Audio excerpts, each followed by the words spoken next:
Hey guys, what's going on? It's Michael. I'm back doing more video reviews, and I got Dead Space 3 lined up for you guys today. Dead Space was always the glimmering hope for the horror games in this HD era. The frightened approach that publishers take forces games down a broader action-oriented route, making Dead Space's mere existence that much more precious. Dead Space 3 comes to us with equal promises of action and scary tension, despite every possible avenue displaying a co-op cover shooting identity crisis. Instead of a focused, balanced experience, Dead Space 3 is part sloppy shooter and part tensionless action game, a far cry from the series' glorified early days. Dead Space greets us again with poor old Isaac Clarke. No longer a mute or mentally insane escaped inmate, he's become a deadbeat, failing to keep up a relationship and his rent paid. Before he can start dwelling on it and drowning himself in alcohol, his door gets kicked in by a few classy individuals demanding his help with the markers. This lone goal sends them on their journey throughout space. Although this is a journey that is far less interesting in a few key ways. Isaac is no longer struggling with his dementia and has thus become a more drab character. Ellie has been too, since she traded in some of her badass necromorph slang skills for some massive jugs. Seriously, look at him. Everyone else is either forgettable or a complete twat. Two of the new squad mates' names won't even become memorable, and the group asshole is always just that, a complete asshole. He's a real asshole, you know that? That might be the point, but he begins to grow tiresome and no one else is there to bring the mood back up. John Carver, the co-op partner, is a dick too, but his character arc won't even be visible for those playing solo.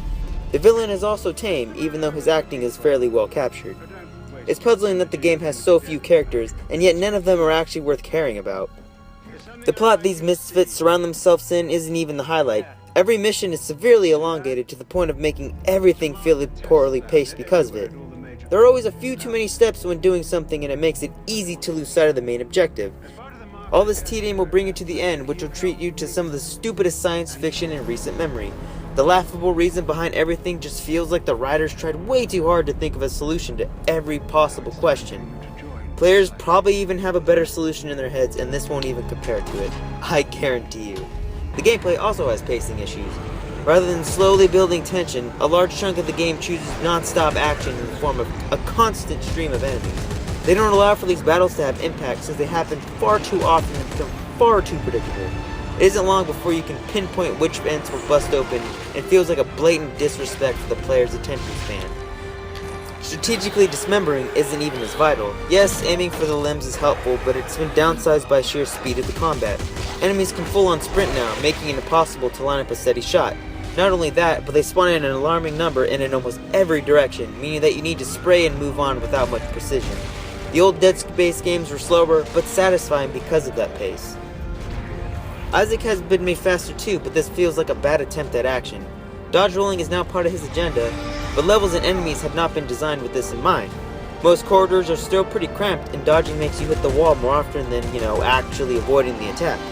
Even if you do roll, enemies can still hit you in mid-animation, especially bosses, hurting you and killing you, and basically negating the point of having a dodge button. The quick momentum of the combat here de-emphasizes what made it so special, and produces a more homogenized and fresh-hitting experience. There's even a cover system that fails to add anything of worth to the franchise. Cover shooting is displeasing since the core foundation wasn't really designed around avoiding projectiles. Reticle placement can also be a little inconsistent, along with the simplistic cover movement and the lack of strafing while behind a wall. It's about as forced in as it sounds. Co-op serves the action agenda and might be the best way to play for some specific subsection of the audience. If you aren't looking for a solo experience, co-op excises a few of the complaints, since an effective duo can mow down hordes more efficiently. Isaac's partner John Carver will add some extra insight with his character's specific moments and become a highlight of playing with another person. The times where Carver is in another world spazzing out a la Isaac in Dead Space 2 make for a better reason to have co-op.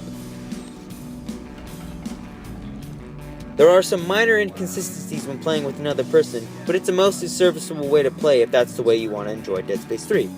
It's also worth noting that solo players won't have an AI forced in, which is a great signal considering the shaky past in that area.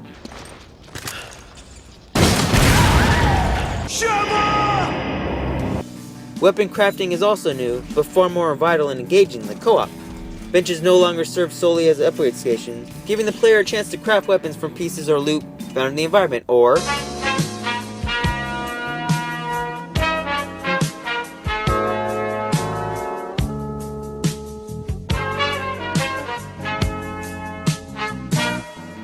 bought for a small fee of real money. Hooray!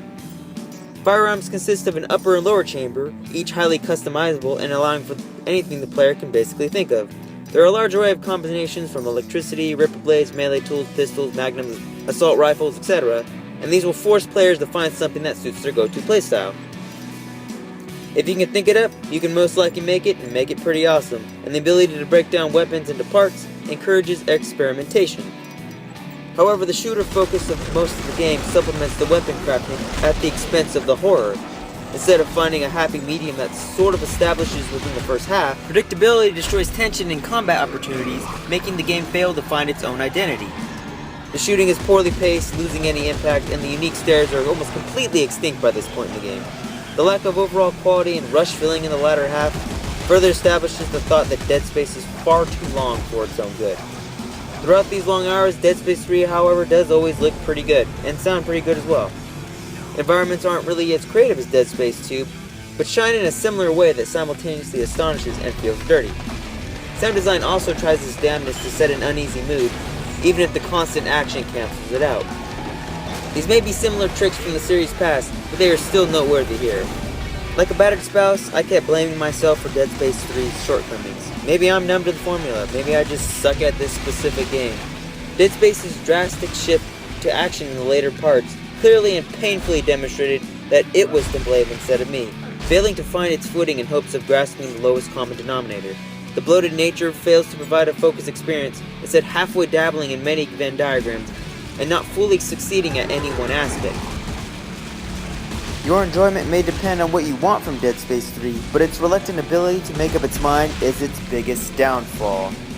Wrote a whole review for Dead Space 3, you can check it out on the site. I gave it a 6.5 out of 10, which kind of hurts, I'm not gonna lie. Reading this review game kind of makes me feel sad. I really couldn't help it, man.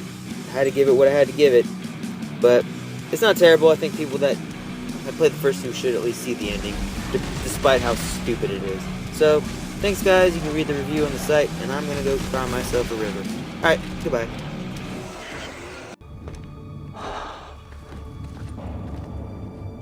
Oh my god.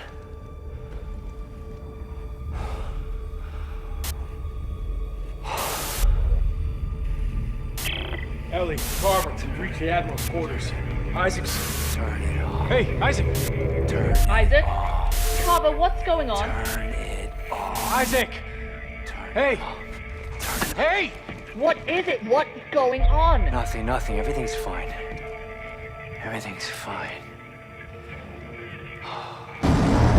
Clark, shake it off. Let's go. Clark!